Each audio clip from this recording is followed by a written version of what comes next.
So let me just make 2 points here about what Donald Trump did. You're actually allowed to summon people to Washington to protest. It's one of the most important rights that the Constitution guarantees. The president is completely free to call his supporters to Washington and to tell them and argue for them that some injustice has been committed and that they ought to protest in response to it. There was one time, and only one time, when Donald Trump addressed the question of whether or not violence should be used when those people went to the Capitol. And what he said was this, quote, "I know that everybody here will soon be marching over to the Capitol building to peacefully and patriotically make your voices heard."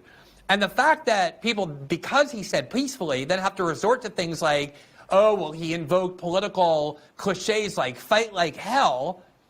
Politicians use fight like hell in almost every speech. Joe Biden, you can read this in the New York Times on December 2nd, said, quote, "I want to make sure we're going to be fighting like hell." You can find pretty much every politician saying that. So that's one thing, is that to the extent you want to say that Donald Trump was somehow involved in this quote-unquote insurrection, the only thing he did was give a constitutionally protected speech, and that is the reason why Jack Smith has not charged him with inciting or participating in an insurrection. It's not my opinion. Obviously, Jack Smith shares the opinion that he could never obtain a conviction. The second thing is, on the numbers, 2,000 people, let's use the maximum number, went into the Capitol.